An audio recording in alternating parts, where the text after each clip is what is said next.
My name is Rachel, and I've spent most of my life standing just a few steps outside the spotlight. Not because I wasn't capable of standing in it, but because I got used to letting others shine first, especially my sister, Alexa. The first time I saw the photos, it didn't hit me right away.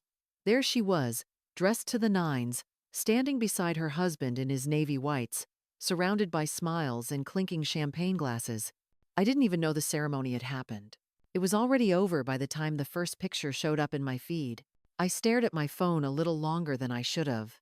Not in anger, just that quiet pause when something confirms a truth you've been trying to ignore. This wasn't the first time she'd left me out. It was just the most public. To anyone else, it probably looked like a polished military celebration. An officer getting his promotion, his elegant wife beaming by his side, a room full of family and pride. But I wasn't there. Again, not even a courtesy call, no email, not a single word. It's funny, when you grow up in the same house, eat at the same table, and share bunk beds for most of your childhood, you assume you'll always be part of each other's milestones. But somewhere along the line, I became a distant relative in my own sister's life. Not out of spite, not even out of anger, just filtered out, like I didn't quite fit the image she wanted to present. Alexa has always cared about how things look. I've always cared about how things feel. That's probably where we started to split.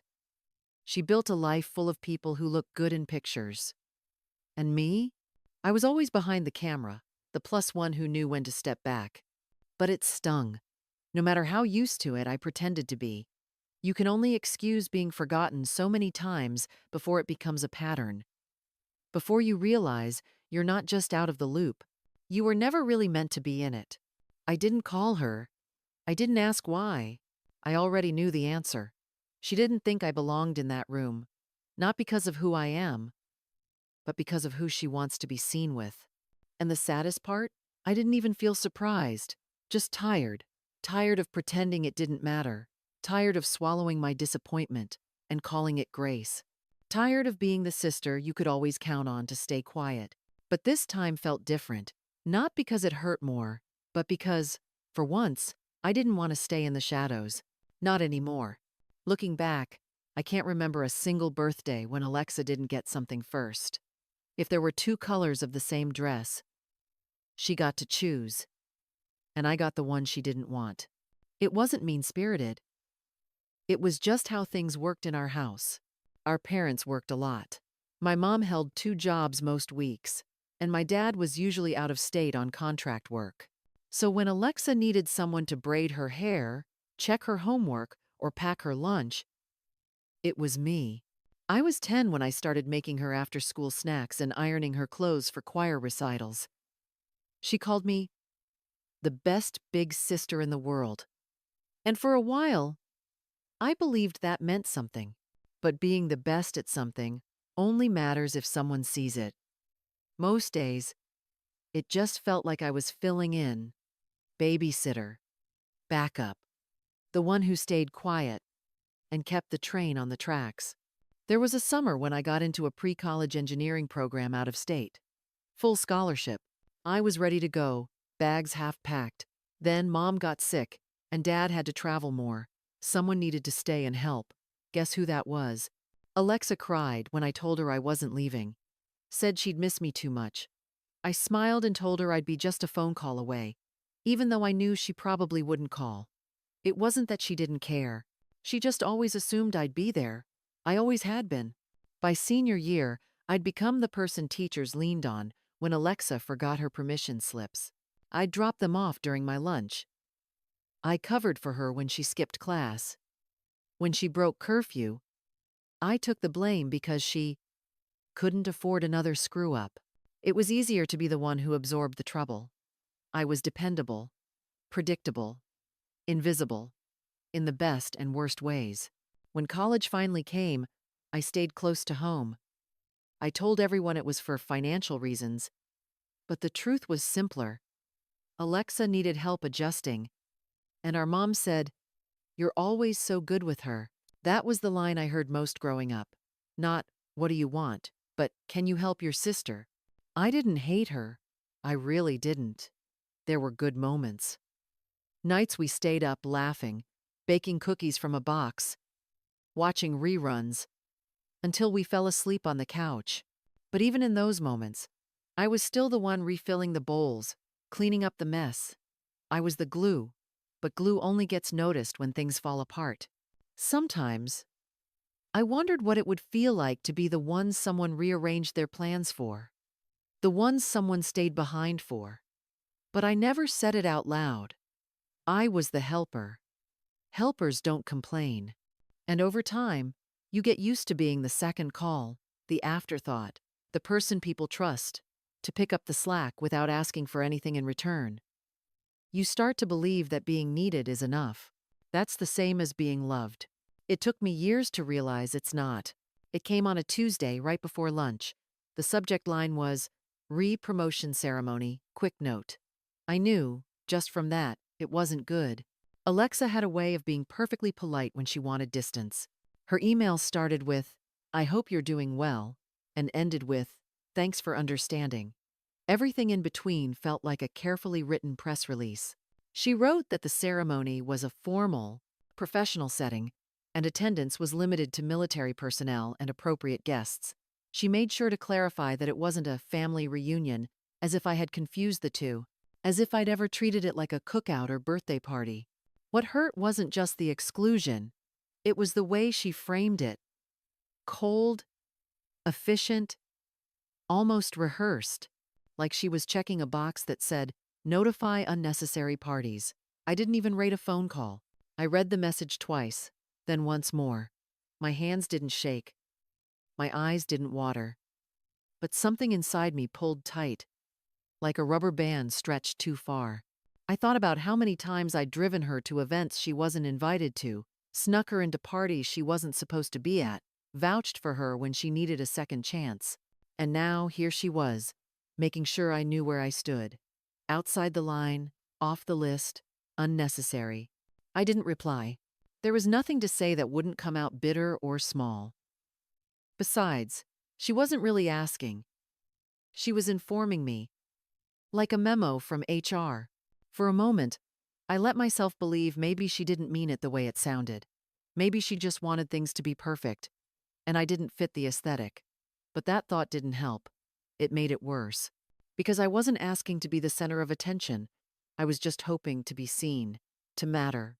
And she made it clear. I didn't. I hadn't opened that side of the closet in a long time. It was the part I used for things I didn't need often. Old paperwork, a box of photos, a few formal coats I never wore anymore. And there, tucked in the back, still covered in plastic, was my uniform. I ran my fingers along the shoulder seam, brushing away a little dust. The insignia was still sharp. The fabric still held its shape. It looked like it could stand up on its own, like it had a memory of me that I'd somehow forgotten. Most people in my family never knew much about that chapter of my life. I joined the Navy Reserve straight out of college, thinking it would be temporary. I got placed in a program that worked closely with intelligence analysis. It wasn't glamorous, not the kind of job that made headlines, but it mattered. And I was good at it. There were deployments I couldn't talk about, assignments that were never fully explained. My name didn't show up in any newsletters. But the people who mattered in that world knew what I brought to the table. I built trust quietly, in conference rooms and briefings, behind one-way glass and encrypted files. It wasn't that I was hiding it from my family. I just didn't bring it up. Alexa was always loud about her wins, college honors, internships, wedding plans. I let her have the spotlight. I didn't need to compete, or so I thought. Now, staring at the uniform, I realized I'd been carrying a part of myself in silence. Not out of shame, out of habit.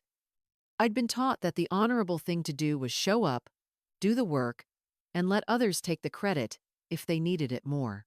But there's a fine line between humility and erasure, and I had crossed it so often, I didn't notice I'd disappeared. That uniform wasn't just fabric and rank. It was proof of the years I'd lived on my own terms. It reminded me that I wasn't just someone's sister or the family fallback. I had stood for something. I had earned that. I didn't know then what I was going to do with it. I just knew I couldn't keep pretending it didn't matter. Because it did. And maybe it was time someone else saw it too. The email came 2 days after Alexa's.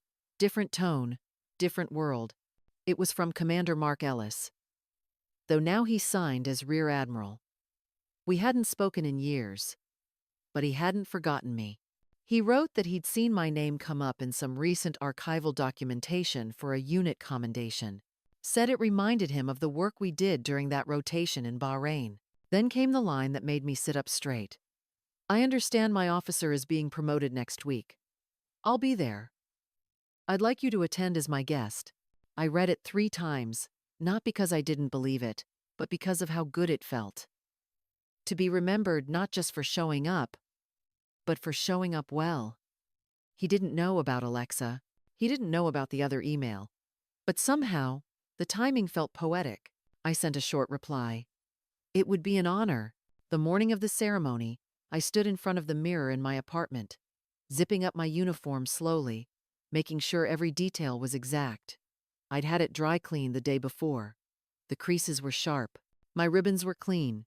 I pulled my hair into a regulation bun, checked the brass on my lapel, and took one last look at myself. For the first time in years, I didn't see the version of me who blended into the background. I saw someone who had stood for something, still did. When I arrived at the base, I gave my name at the gate. The guard checked his list, then straightened his posture. Yes, ma'am. Right this way. The formality took me by surprise, but I nodded. I walked across the quad slowly, deliberately. I wasn't rushing to catch up. I was arriving on my own terms.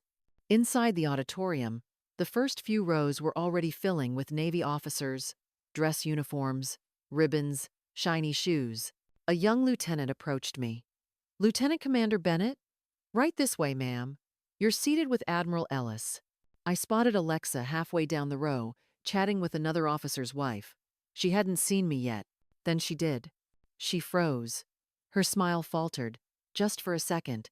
Her eyes moved from my face to my name tag, then to the ribbons on my chest. She didn't say anything. She didn't have to. That moment, her stunned silence was louder than any apology. Admiral Ellis stood and pulled out the chair beside him. Rachel, he said warmly. Good to see you. Others around him looked up. Curious. They recognized the uniform. They knew the rank, but they didn't know the story. Not yet. As I sat down, I glanced at Alexa. She looked away. I didn't feel angry. I didn't feel petty. I felt something cleaner. Like closure. Like my name had finally been said out loud in a room I was never supposed to enter. I didn't come to make a statement, but I made one anyway, and I didn't need to raise my voice to do it. She saw me before I saw her. I felt at first like a shift in the air, a pause in background noise, too subtle for anyone else to notice. When I turned, our eyes locked across the room. Her expression didn't crumble. Alexa had always been good at keeping her face still when it mattered. But something behind her eyes slipped. Recognition. Confusion. Something else she hadn't prepared for. She looked at my uniform, then at the people around me. I could see the calculations happening behind her steady gaze. The pieces weren't fitting. The narrative she'd built didn't have room for this version of me. Her husband glanced at her, whispered something. She nodded too quickly, not really listening. Her hand smoothed the side of her dress, a nervous habit I hadn't seen in years.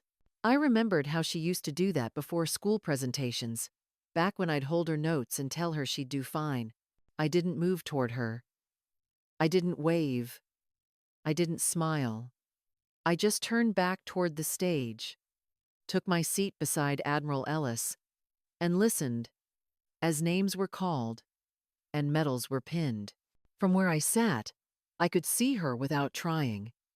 She kept glancing my way, like she wasn't sure whether to come over or disappear entirely. For once, she didn't know what role to play. Sister, host, outsider. She didn't speak to me that day, not before the ceremony, not after.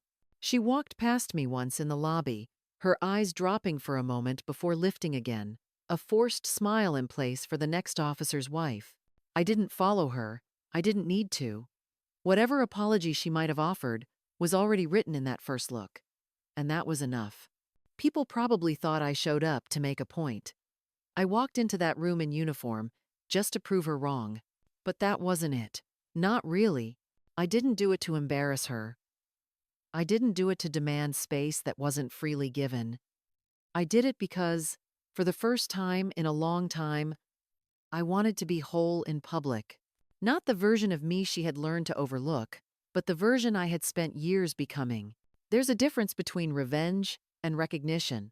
One feeds on resentment, the other stands on truth. I didn't need her to clap for me, or even say my name. I just needed to stop hiding from myself.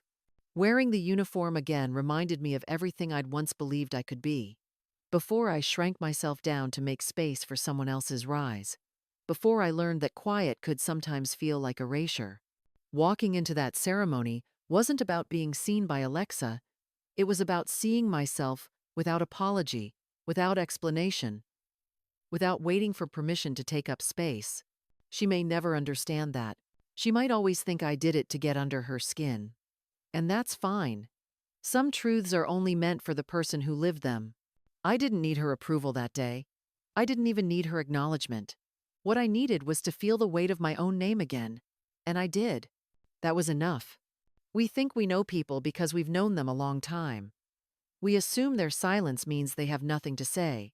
But what if the person you've dismissed has lived a whole life outside the version you chose to see? What if the quiet ones weren't lacking, just choosing grace over attention? Before you judge someone for not fitting into your image of success, ask yourself this. Have you ever actually asked who they are? Or did you just assume they had nothing worth showing?